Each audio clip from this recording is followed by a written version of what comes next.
Hey everybody, in this video I've got 5 books that I definitely think you should consider adding to your summer reading list. I've chosen each of these books because they had a significant impact on my own teaching practice, and they range from bigger picture ideas all the way to classroom implementation. All right, this first book is A Brief History of the Future of Education by Ian Jukes and Ryan Schaff. And the book is subtitled Learning in the Age of Disruption.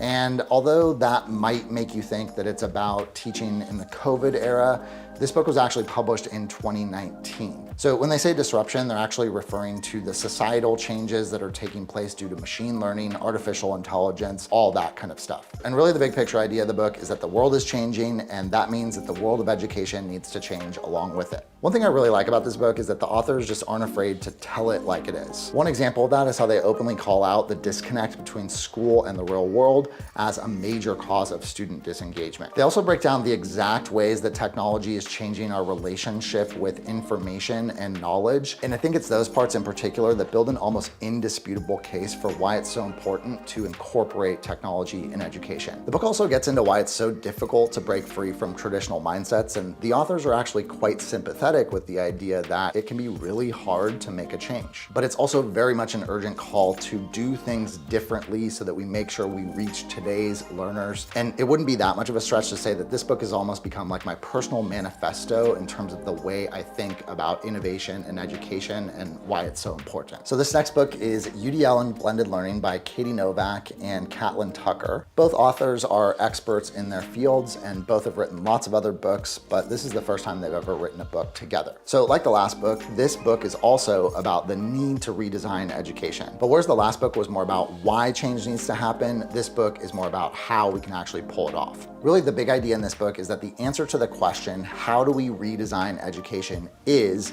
universal design for learning, and that the only way to effectively implement UDL is through blended learning. In the book, the authors really build this case for universal design for learning as a solution to addressing the reality of learner variability. The idea here is that traditional one-size-fits-all education is really based on kind of like a fantasy that's never actually existed. A world where students all have the same motivations, the same interests, are all at the same skill level. Instead, we should anticipate that students are going to have different needs, and that's really where UDL steps in. And because UDL is about offering students choice, providing multiple ways to access the content, making accessibility tools available to everyone, they also argue that that's basically impossible to do unless you're implementing blended learning. And blended learning is really just another way of saying choosing to use technology when it makes sense to do so. This book really helped give me a new perspective about universal design for learning, that it's not so much about reaching an end goal as it is about a mindset. It's a way of thinking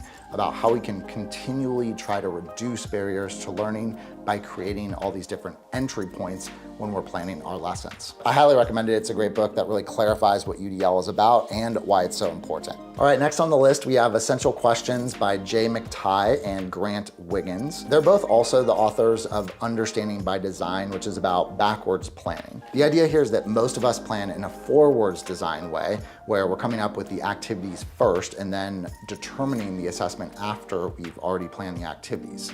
But with backwards design, we would want to come up with the assessment and then plan backwards from that assessment. But it's also, of course, a little bit more than just like backwards planning from a test. It's thinking about the enduring understanding we want students to take away from a lesson, and then, of course, how students would actually be showing their understanding. This book has really helped clarify for me what's meant by the term learning goals. So I think before I used to think that learning goals were really just standards or the skills that I was going to teach students. So I might backwards plan from knowing that I needed to teach students how to make an inference or how to write a complex sentence. But this book really helped clarify for me that what we should really be focusing on in backwards design is enduring understanding. And in the book, they're arguing that the most effective way to do this is by using essential questions. One thing they point out in the book is that essential questions are not just for literature or history teachers. You can create these open-ended, intellectually stimulating questions in any subject matter, and you can use them with with really any age group. And one thing I found really valuable about the book is that they just give tons of different examples of what those essential questions might look like. Sometimes I think it can be easy to overemphasize the role technology plays when we're thinking about innovation in education, but this book really clarifies that unless the content itself is interesting, none of that really matters. The whole purpose of using essential questions is to create an intellectually stimulating environment so that we can develop students' critical thinking skills. And in the next book, The Power of Making Thinking Visible by Mark Church and Ron Richard, they go over the different practices, or what they refer to as thinking routines, that we can use to help cultivate students' critical thinking skills. The authors of this book are also a part of Project Zero at Harvard School of Education, which is all about studying the impact of these different thinking routines. The big idea of this book is really just that critical thinking is a teachable skill, something that we can break down into small parts and that we can actually routinize and have students practice over and over again. What makes this book stand out from others is that although there's a big idea, there's kind of a theory here, it also shows us exactly how we would implement those ideas in a very clear step-by-step manner. And the whole idea, even with the thinking routines, is that they're supposed to be very easy to learn and easy to remember. It's quite possible you've even used some of the core thinking routines like See, Think, Wonder, or Connect, Extend, Challenge without even knowing that those were thinking routines. The idea in this book that we can break critical thinking down into bite-sized pieces, into routines that are easy to implement and that get students to really practice building this muscle of how to think critically, is something that's influenced my teaching more than pretty much any other idea that I've heard out there.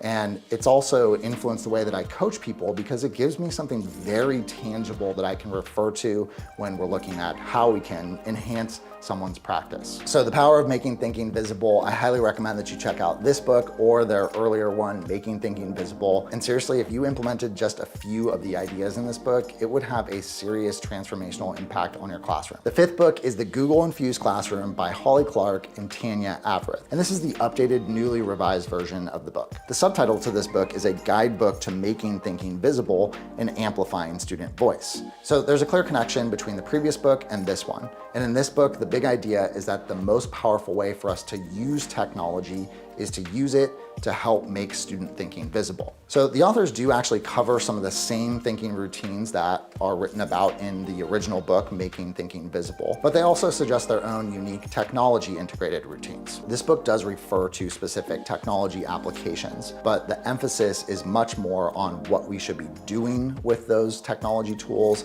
not on the specific tech tool that you choose. It's not an over-exaggeration to say that I literally had a copy of the original version of this book on my desk and used it on almost a daily basis when I was planning my lessons. It's literally chock full of all these awesome ways that we can be using technology tools. And I can say without hesitation that this book, more than any other, had probably the greatest impact on my teaching. And that's because it shows impactful instructional strategies, powerful technology tools, and the exact step-by-step process you need to take in order to implement those strategies and use those tools. So it's an awesome book that I would recommend to any teacher who's interested in learning how to meaningfully integrate technology in their classroom. If the ideas in this book sound interesting to you, then you might want to check out our brand new free course, How to Become a 21st Century Teacher. Through hands-on activities, we'll start to explore how we can actually take these theories and put them into action. And again, if you're interested in checking it out, it's totally free, and I put the link in the video description.